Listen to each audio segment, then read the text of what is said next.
कल हमने क्या देखा था? हमने लंग्स मेरिडियन देखना शुरू किया था। उसमें लंग्स देखी और लार्ज इंटेस्टाइन देखी, 2 मेरिडियंस देखी, काफी सारे इंपॉर्टेंट पॉइंट्स भी देखे उसमें के। ठीक है, तो उसमें आपने ऑक्सीजन पॉइंट देखा, जो one of the emergency points आता है। वो समझ में आ गया है सबको, कैसे फाइंड आउट करना है? क्या आपने कोशिश की ढूंढने की अपने हाथ पे इमरजेंसी पॉइंट्स में से लंग्स का पॉइंट कैसे फाइंड आउट करना है?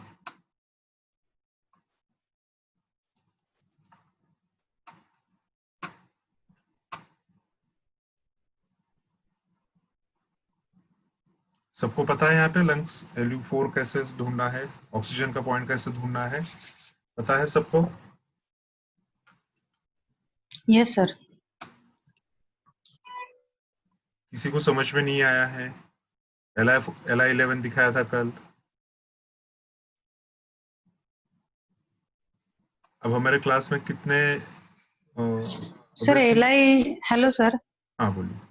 सर LI11 मैंने ट्राई किया था, अच्छा है सर, बेटर फील कर रही हूँ। एब्सोल्युटली, इसलिए कह रहा मैंने कि जितनी भी फीमेल्स हैं, देखिए मोस्टली ये प्रोफेशन ऐसा है कि इस प्रोफेशन में, मतलब मेरा जहाँ तक अनुभव है, मैं इतने सालों से जो देख रहा हूँ, तो इसमें हमने देखा है कि फीमेल जो है वो बहुत अच्छे से ट्रीटमेंट करते हैं, क्योंकि ये ट्रीटमेंट पेशेंट्स के लिए ही सिर्फ फिजिकल मेटाफिजिकल नहीं है। सिर्फ पेशेंट्स के लिए फिजिकल मेटाफिजिकल नहीं है, तो जो ट्रीटमेंट दे रहा है वो भी यहाँ पे इम्पोर्टेंट होता है। तो एज अ थेरेपिस्ट जब आप ट्रीटमेंट दे रहे हो तो वो भी बहुत ज़्यादा इम्पोर्टेंट कंसेप्ट होती है। तो उस इसमें भी देखा जाता है कि फीमेल्स ज़्यादा अच्छे से, मेटाफिजिकली ज़्यादा अच्छे से ये ट्रीटमेंट्स लगाती हैं, ज़्यादा अच्छे से अंडरस्टैंड कर पाते हैं। मैं, उसका मतलब ये नहीं है कि मेल्स नहीं कर पाते हैं, डेफिनेटली करते हैं, but the number of females इस पैथी में बहुत ज़्यादा है। मतलब आप समझेंगे तो डायरेक्ट 90:10 का रेशो है, 9:1 का रेशो है डायरेक्ट। 9 फीमेल थेरेपिस्ट के बाद एक मेल थेरेपिस्ट आता है, और फिर 40:1 का रेशो हो जाता है कि 40 स्टूडेंट सिखाने के बाद एक ढंग का थेरेपिस्ट मिलता है हमें। क्यों? क्योंकि बहुत सारी चीज़ें होती हैं। आपका इस चीज़ में इंटरेस्ट कितना है, आप कितने लगन से, कितने इम्पोर्टेंटली उसको सीख रहे हो। सबसे मेन इसमें ये होता है कि आप प्रैक्टिस कितना कर रहे हो। until you start doing a practice, आप नहीं उसे समझ पाते हैं कि कैसे करना है, क्या करना है। आप जब प्रैक्टिस करना शुरू करते हैं, आप जब पॉइंट्स लगाना शुरू करते हैं, तब आपको पता चलता है कि ये कितने आराम से और कितनी इजीली काम कर रहा है और ये हो रहा है। ठीक है, यहाँ पे काफी सारे इंपॉर्टेंट पॉइंट्स देखे थे हमने। ये सारे पॉइंट्स इंपॉर्टेंट है, 5 पॉइंट्स जो भी हैं, हर एक एलिमेंट के, वो उस एलिमेंट के लिए या उस एलिमेंट के हिसाब से काफी ज्यादा इंपॉर्टेंट है। उनके जो पैसेज पॉइंट्स होते हैं वो भी काफी ज्यादा इंपॉर्टेंट होते हैं।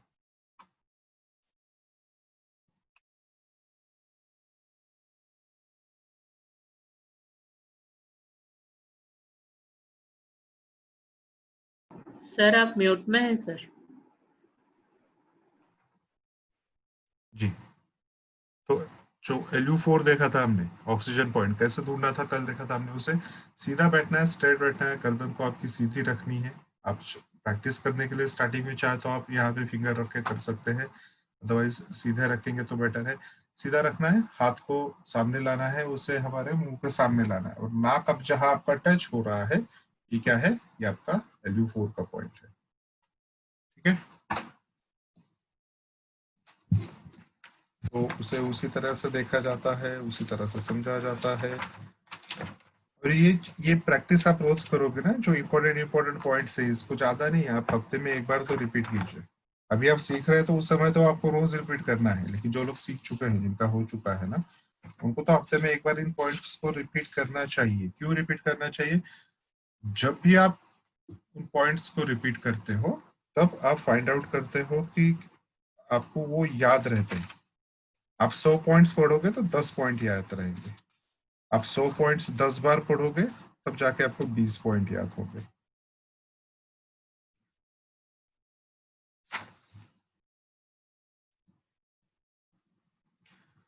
तो उसके लिए इन पॉइंट्स की प्रैक्टिस करते रहना भी बहुत जरूरी होता है। सिर्फ वो पॉइंट्स लगा के या सिर्फ पॉइंट्स को अप्लाई करके नहीं होता, not at all. You have to keep in practice, आपको प्रैक्टिस में रहना होगा। पॉइंट्स के लोकेशन रोज स्टडी करने होंगे, रोज देखने होंगे। रोज आप नहीं फिजिकली नहीं फाइंड करोगे तो कम से कम मेंटली तो आपको फाइंड करना ही होगा। पॉइंट्स के लोकेशंस फाइंड आउट करने होंगे, कहाँ है कैसे है। जैसे हमने बोला LI11 का, LI11 कहाँ आता है? जब आप हाथ को फोल्ड करते हो तो मैं जब मैं हाथ को अपने इस तरह फोल्ड करता हूँ, जहां पे उसका बेंडिंग आता है ये क्या है? आपका LI11 है। तो यहाँ पे एक मटर का दाना रोज कंपलसरी है लगाना, लगाना ही चाहिए। जितने भी हमारे फीमेल थेरेपिस्ट हैं उनको सबको लगाना चाहिए। आपके घर में जितने फीमेल थेरेपिस्ट होंगे उनको लगाना चाहिए। मेल्स भी लगा सकते हैं इसे। अगर मेल्स को कोई भी, देखिए लक्षण क्या बताए हैं मैंने, इसके सिम्टम्स क्या बताया है।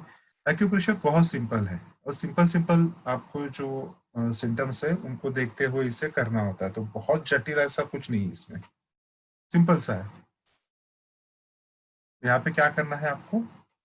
आपको सिर्फ एक चीज का ध्यान रखना है यहाँ पे कि सिम्टम्स अच्छे से देखना, समझ लीजिए। तो यहाँ पे सिम्टम क्या है? चीजों को मन में रखना।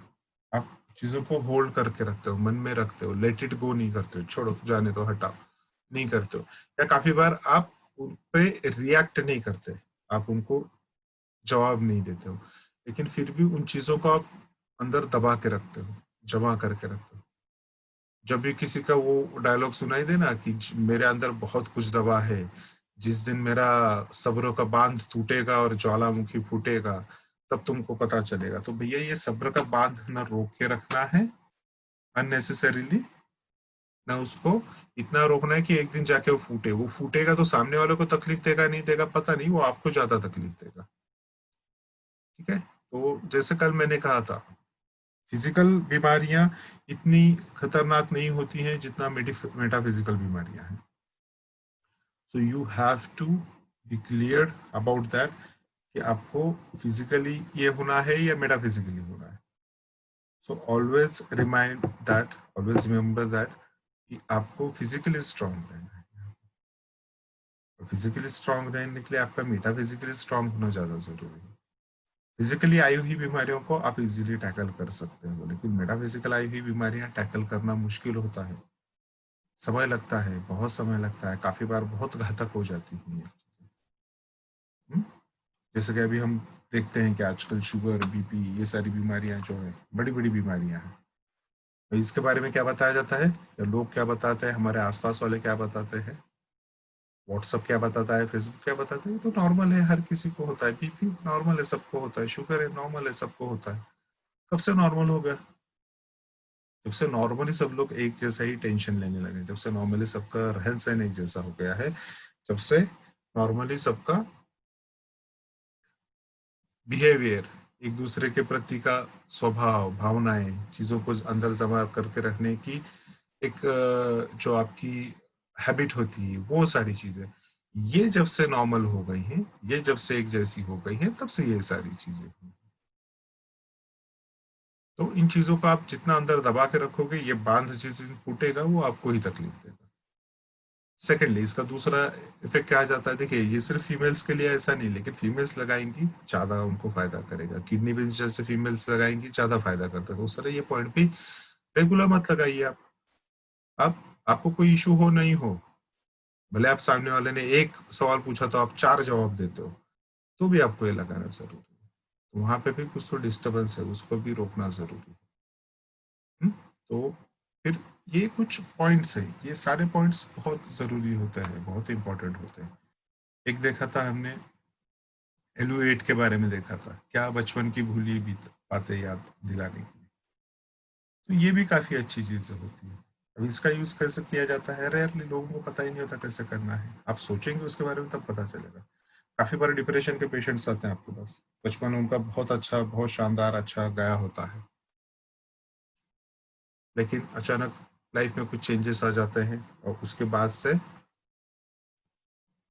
उसके बाद से क्या होता है, चीज़ों की तरफ देखने का उनका रवैया, बाकी की चीज़ें हट जाती हैं, या सिचुएशंस वाइज आदमी अलग यूज बिहेव करने लगा है, अलग चलने लगता है। तो क्यों बचपन की बात याद करनी है? क्योंकि वो those were good memories, those were, वो अच्छी मेमोरीज होती है। बचपन कैसा होता है आपका? स्ट्रेस फ्री होता है। बचपन कैसा होता है? हैप्पी होता है, हेल्दी होता है। बचपन में ना आपको कमाने जाने की झंझट होती है, ना कोई और दूसरी भागदौड़ होती है, ना कुछ होती है। तो एक हेल्दी होता है, शारीरिक मानसिक हर एक चीज के हिसाब से। तो उस इसमें ये चीजें काफी ज्यादा अच्छी काम करती हैं। उसके बारे में आगे जैसे जैसे आप पढ़ते जाएंगे, देखते जाएंगे, उसके बारे में और ज्यादा फाइंड आउट करते जाएंगे। ठीक है।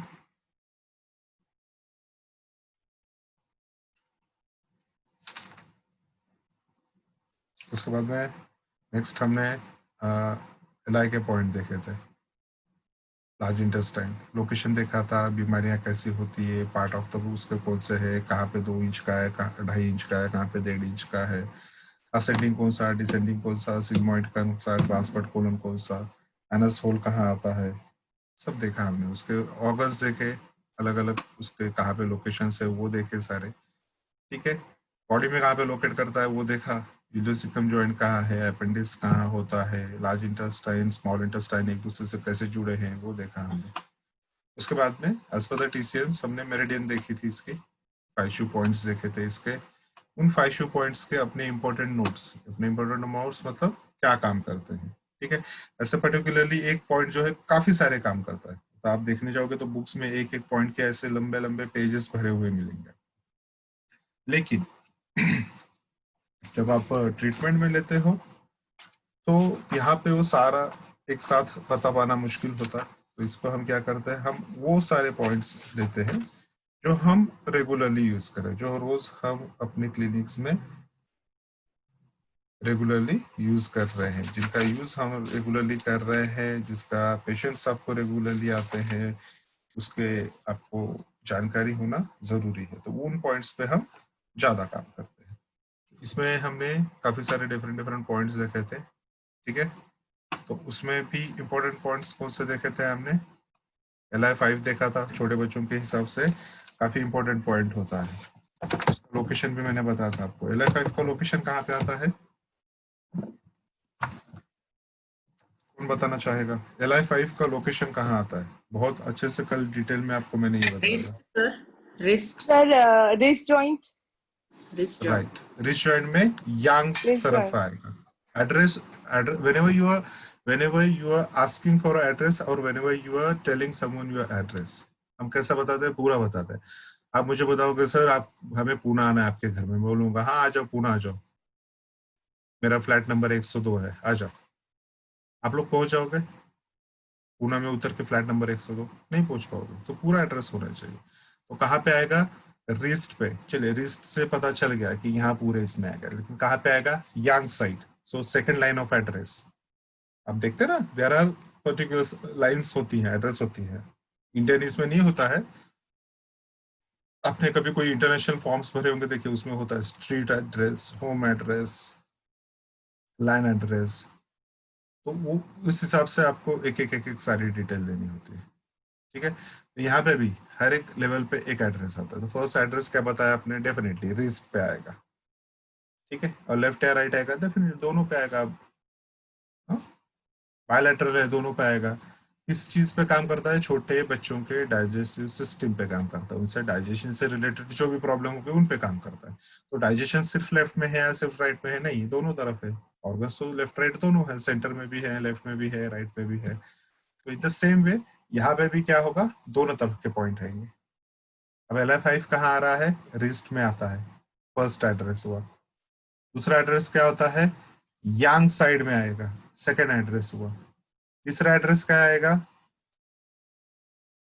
Towards thumb. So on wrist, ये पूरा रिस्ट है मेरा, ऑन रिस्ट यांग साइड। तो मैंने अभी फ्रंट साइड छोड़ दी, यांग साइड। लेकिन यांग साइड में कहाँ आएगा? मिडल में भी एक लाइन जाती है, थंब की तरफ से एक लाइन जा रही है, अवे फ्रॉम थंब भी एक लाइन जा रही है। तो उसमें से कौन सी लेते हैं हम? Towards thumb.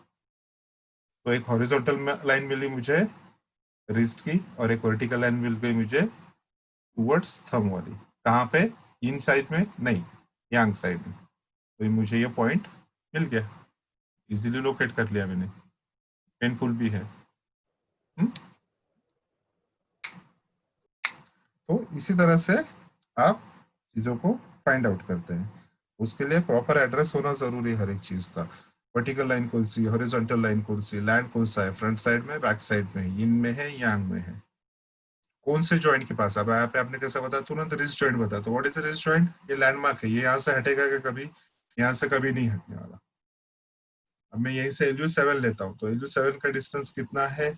मेरे रिस्ट से 2 कून पे, मेरे रिस्ट से 2 कून पे उसका ये है,